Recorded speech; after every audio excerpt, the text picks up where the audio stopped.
15 नवंबर को आरबीआई की तरफ से एक नोटिफिकेशन आया जिसमें बताया कि बजाज फाइनेंस का जो ईएमआई कार्ड है उसको बंद कर दिया है। इसके बाद से ही बहुत सारे लोग कमेंट करने लगे कि अगर हमने अपने ईएमआई कार्ड को किसी शॉप पर या फिर ऑनलाइन ऑफलाइन कहीं पर यूज कर लिया है तो क्या हमें उसका पेमेंट करना है, या फिर कार्ड बंद होने के साथ ही हमारा जो सारा का सारा ईएमआई का पैसा है वो माफ़ हो जाएगा।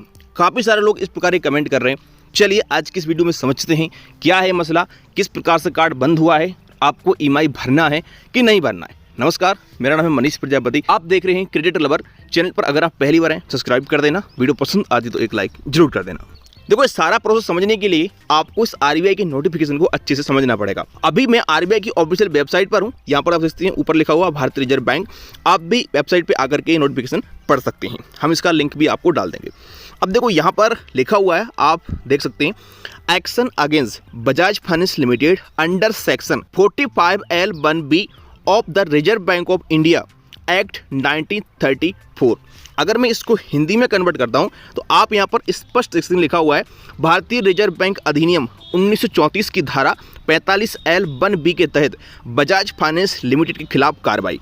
अब जैसे ही हम इस पर क्लिक करते हैं तो हमारे सामने इसका सारा डिटेल निकल के आ जाता है। इसके बारे में देखिए, ये सारा नोटिफिकेशन है जिसमें बताया गया है कैसे कार्ड बंद हुआ है और क्यों कार्ड बंद हुआ है। हमारे काफ़ी सारे यूजर्स को हिंदी में समझ में आता है तो हमने इसको हिंदी में कर लिया। इसके बारे में देखो, यहाँ बताया है, भारतीय रिजर्व बैंक ने आज भारतीय रिजर्व बैंक अधिनियम 1934 की धारा 45L1B के तहत अपनी शक्तियों का प्रयोग करते हुए बजाज फाइनेंस लिमिटेड कंपनी को मंजूरी और वितरण रोकने का निर्देश दिया है। इसके 2 ऋण उत्पाद ई कॉम और इंस्टा ईएमआई कार्ड के तहत ऋण तत्काल प्रभाव से रोक लगा दी है।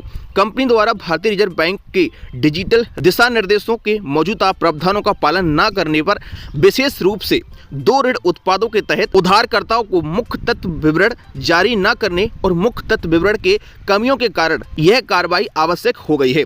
कंपनी द्वारा स्वीकृत अन्य डिजिटल ऋणों के संबंध में जारी किया गया है।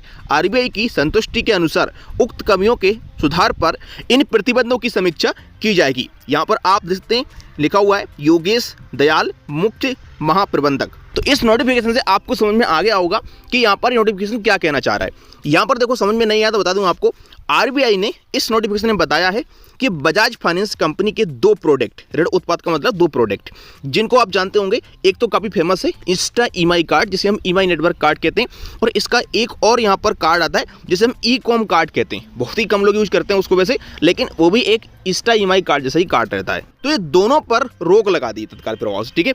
और ये रोक लगाई क्यों है, तो यहाँ पर यही बताया है आरबीआई ने कि उधारकर्ताओं को मुख्य तत्व विवरण जारी ना करने और मुख्य तत्व विवरण में कमियों के कारण ये कार्रवाई आवश्यक हो गई है।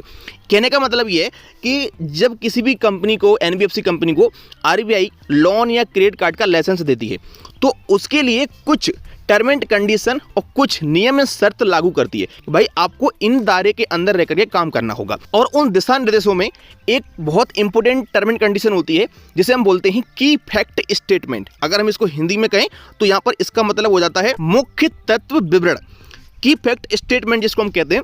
तो की फैक्ट स्टेटमेंट में कमी पाई गई, आरबीआई का यहाँ पर ये कहना है। की फैक्ट स्टेटमेंट आप ये समझ लीजिए कि जब आप किसी भी बैंक में क्रेडिट कार्ड या लोन को अप्लाई करते हैं या फिर कोई ईएमआई कार्ड अप्लाई करते हैं तो आपको उस कंपनी से या उस बैंक से की फैक्ट स्टेटमेंट मिलता है। की फैक्ट स्टेटमेंट में आपकी उस लोन की, उस क्रेडिट कार्ड की एक जानकारी होती है, सब कुछ उसमें लिखा होता है, और ये कस्टमर को मिलना बहुत ही इंपॉर्टेंट है। की फैक्ट स्टेटमेंट, अगर आपका जो कार्ड है घर पर डिलीवर हो रहा है फिजिकली तो आपको एक पेज मिलता है, उसमें सब कुछ लिखा होता है, उसी को की फैक्ट स्टेटमेंट कहते हैं। अगर कार्ड डिलीवर नहीं हो रहा है, वर्चुअली फॉर्म में मिल रहा है इंस्टेंट, तो बहुत सारी बैंक या कंपनी आज को मेल या फिर एसएमएस के थ्रू की फैक्ट स्टेटमेंट सेंड कर देती हैं, तो उसमें सब कुछ आपका लिखा होता है। तो आरबीआई ने बजाज फाइनेंस कंपनी पर यह आरोप लगाया है कि आपका जो ईएमआई कार्ड है उसका आपने कस्टमरों को की फैक्ट स्टेटमेंट नहीं दिया है। कुछ ऐसे कस्टमर हैं जिन्होंने आरबीआई के पास कंप्लेंट की कि भाई हमारे लिए कंपनी द्वारा इस ईएमआई कार्ड का की फैक्ट स्टेटमेंट नहीं मिला है।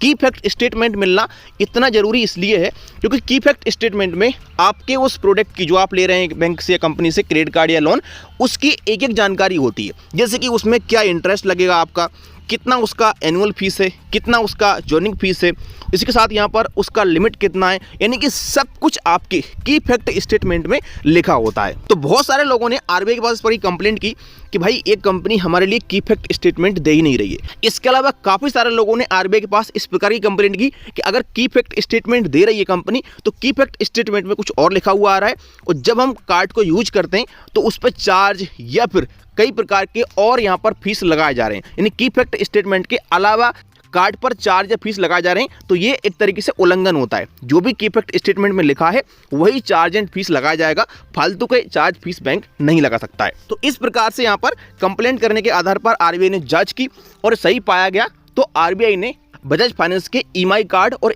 ई कॉम कार्ड पर रोक लगा दी है। अब यहाँ पर बहुत सारे लोगों का क्वेश्चन है कि भाई अगर हमारे ईएमआई कार्ड पर रोक लगा दी है, बंद हो गया है, तो क्या हमको अपना बिल भरना है क्या? जो हमने कार्ड यूज कर लिया है तो क्या हम उसका पेमेंट करें या फिर ना करें? तो इसके लिए देखिए आपको ये लाइन यहाँ पर पढ़ना चाहिए जहाँ पर लिखा हुआ है बजाज फाइनेंस लिमिटेड कंपनी को मंजूरी और वितरण रोकने का निर्देश दिया है। मतलब कि अब आप बजाज फाइनेंस कंपनी का कोई नया ईएमआई कार्ड या फिर ई कॉम कार्ड अप्लाई नहीं कर सकते। अगर आपके पास पहले से बजाज फाइनेंस का कोई ईएमआई कार्ड है या फिर ई कॉम कार्ड है तो आप उसको यूज कर सकते हैं और आप उससे ईएमआई वगैरह पर सामान खरीद सकते हैं। जो कार्ड पहले से चल रहे हैं उन पर कोई दिक्कत वाली बात नहीं है, उन पर कोई रोक नहीं है, वो कार्ड सारे चालू हैं। लेकिन नया कार्ड बजाज फाइनेंस इशू नहीं कर सकता है, नया कार्ड इशू करने पर रोक लगाई गई है। तो आपको हम बता दें साफ शब्दों में कि अगर आपके पास ईएमआई कार्ड है और आपने उसका इस्तेमाल कर लिया है, आपकी ईएमआई चल रही है, तो आप अपनी ईएमआई को टाइम पर पे करिएगा। ऐसा यहाँ पर कहीं भी मेंशन नहीं है, ना ही आरबीआई ने ऐसा बोला है कि आपको अपनी ईएमआई कार्ड को यूज करके उसका पेमेंट नहीं करना है। आपने जहाँ भी ईएमआई कार्ड को यूज किया है, जो आपकी ईएमआई चल रही है, उसको प्लीज़ आप टाइम पे करिएगा। अगर आप टाइम पे नहीं करेंगे तो कंपनी आपके ऊपर जुर्माना लगाएगी और आपका सिविल स्कोर भी खराब कर सकती है। तो आपको अपना टाइम टू टाइम ईएमआई का पेमेंट करना है। जो भी आपका ईएमआई चल रहा है, आपका कार्ड चालू है, आप कार्ड को यूज कर सकते हैं, अपनी ईएमआई को पे करिएगा। इस नोटिफिकेशन में यहाँ पर यह बताया गया है केवल कि बस आप अपने नए बजाज फाइनेंस के ईएमआई कार्ड को अप्लाई नहीं कर सकते हैं, आपको नया वाला कोई ईएमआई कार्ड अभी नहीं मिलेगा। और यहाँ पर यही बताया गया है कि आरबीआई की संतुष्टि के अनुसार जो भी यहाँ पर कमी है, अगर बजाज फाइनेंस कंपनी उसको पूरा कर लेती है तो फिर आरबीआई इस रोक को हटा सकता है और दोबारा से आप सभी लोग बजाज फाइनेंस का ईएमआई कार्ड अप्लाई भी कर पाएंगे। सो आई होप कि आप समझ गए होंगे किस प्रकार से आरबीआई ने इस पर रोक लगाई, क्यों लगाई, और आपके अगर ईएमआई वगैरह चल रहा है कहीं तो आपको उसका पेमेंट करना है कि नहीं करना है। वीडियो पसंद आया तो लाइक कर देना। चलिए मिलते हैं किसी नेक्स्ट वीडियो में।